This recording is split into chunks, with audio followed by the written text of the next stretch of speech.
Hey, what's up everybody? So today I'm making this video to give y'all a little bit of a recap of how my track season's been going for the past few weeks, month-ish.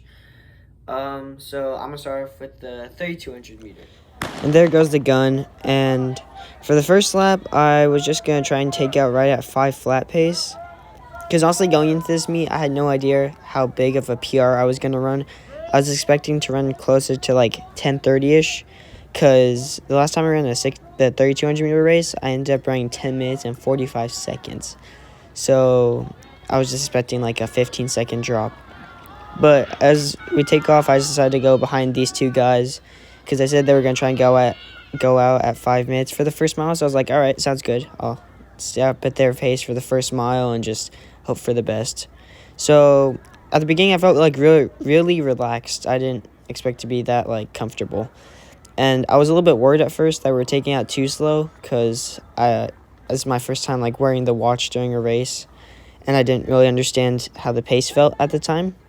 But there we go, 300 meters in, and we came through perfectly right at 5-minute flat pace. And I figured I'd just stick behind them for the rest of the race and see how it goes. So on the home stretch, we came through, and we ended up coming through the first lap right at 1 minute and 15 seconds. So this is us finishing our second lap and going into our third lap of the 3200 meter race. And I decided that I wanted to take the lead on this next lap. So I ended up swinging out wide on the curve and taking the lead after 1200 meters. Actually, more like 1300 meters, because I didn't end up taking the lead until after we made the turn.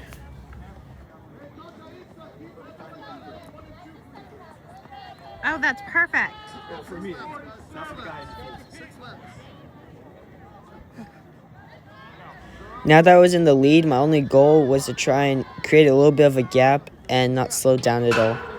But these guys were just going to stick with me the entire race.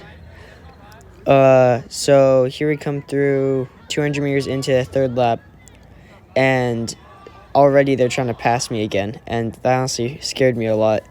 They did end up passing me again, but not until the fourth lap.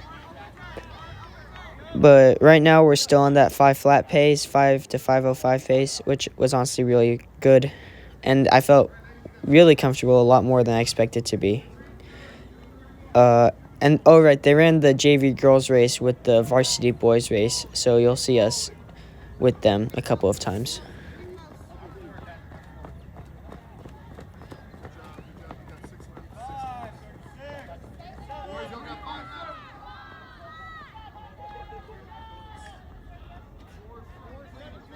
This is us coming through the back stretch of the fourth lap. Right now I'm just trying to hold the pace and not fall off, but it's getting really difficult at this point.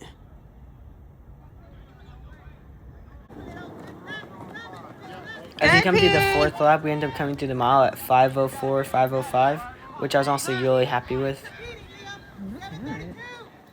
But this is the end of lap 6. I ended up coming through 2,400 meters in 7 minutes, 40 seconds, which is honestly super fast. And my middle school PR was 8 minutes and 20 seconds. With 1 lap to go, I realized I had a really good shot at exceeding all my expectations of 10:30 in the 3,200 meter. So with 100 meters left to go, I gave it everything I had and ended up closing with a time of 10 minutes and 17 seconds. I had a 28-second PR. I was 4 seconds off from the school record. Ended up getting second in the varsity race. So now I want to show y'all where I'm sitting right now in district, so we can kind of get an idea of where that last 3,200 meter race put me as we get closer and closer to districts, because I only have like 2 more meets left. 3,200 meter rankings for my district right now, and I'm in a pretty good spot right now. First place in my district, and that's really good because that means I'll have a pretty good shot at moving on to regionals and then hopefully state. State is the goal right now. So if you're on track, you probably understand how getting to state works. So first you start off at district, and if you do well at that, you can advance to regionals, and then if you do well at regionals, you advance to state. For me, district is, if you get top 4 in district, you advance to regionals, and if you get top 4 in regionals, you advance to state. But I wanted to make this video to show the progression I made from the beginning of this season, where I start off at 10:45 in the 3200, and now I'm at 1017 and in a really good spot now in district, and hopefully making it to state, where I have a real actual shot at going to state this year as a freshman. And that's just the whole reason I made this video. Thanks for watching, and I'll keep you guys updated on how I do.